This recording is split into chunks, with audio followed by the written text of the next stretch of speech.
एउटा पेन्टरले आफ्नो पुरै मेहनत लगाएर एउटा गजबको चाहिँ पेन्टिङ तयार गर्छ र उसलाई जान्न मन लाग्छ कि यो पेन्टमा यो कतै कमजोरी छ कि छैन भनेर चाहिँ थाहा पाउनको लागि उसले एउटा पब्लिक प्लेसमा लगेर त्यो पेन्टिङ झुन्डाइदिन्छ र त्यहाँ लेखिदिन्छ कि यदि यो पेन्टिङमा कुनै गल्ती छ भने, कमजोरी छ भने कृपया मार्क गरिदिनु होला, यहाँनिर छ भनेर चाहिँ लेखिदिन्छ र ऊ फर्किन्छ। भोलिपल्ट आफ्नो पेन्टिङ लिनको लागि जाँदाखेरि त्यो पेन्टिङ नै भरि मान्छेहरूले मार्क लगाइदिरहेको हुन्छ अनि उसलाई चाहिँ एकदमै त्यो निराशा महसुस हुन्छ, मैले यति मेहनत गरेर बनाएको पेन्टिङमा पनि यति धेरै कमजोरी रहेछ भनेर। अनि त्यो कुरा उसले आफ्नो साथीलाई सेयर गर्छ क्या।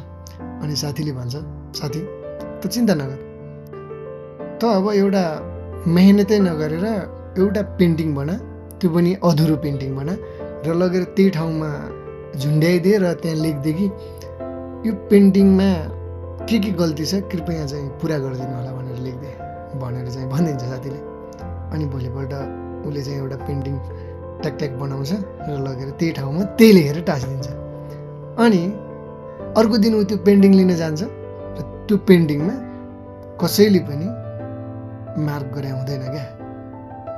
अनि उसले त्यही कुरा आएर चाहिँ आफ्नो साथीलाई भन्छ, साथी त्यति राम्रो पेन्टिङमा चाहिँ यति धेरै कमजोरी देखाएको थियो, तर यस्तो पेन्टिङमा पनि कसैले पनि केही गरिरहेको छैन भन्छ। अनि उसले त्यो भनिसकेपछि उसको साथीले भन्छ, साथी यो संसार भने यस्तै हो, यो दुनियाँमा मान्छेहरूले गल्ती पत्ता मात्रै लगाइदिने हो क्या, कमजोरी पत्ता मात्रै लगाइदिने हो, पहिचान गरिदिने हो, गल्ती कमजोरीलाई सुधारिदिने कोही पनि छैन।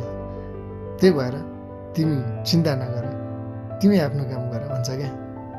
त्यही भएर यो संसार भने यस्तै हो, संसारमा मान्छेले चाहिँ गल्ती छ भनेर देखाइदिने मात्रै हो क्या, गल्ती सुधारिदिने होला कोही छैन।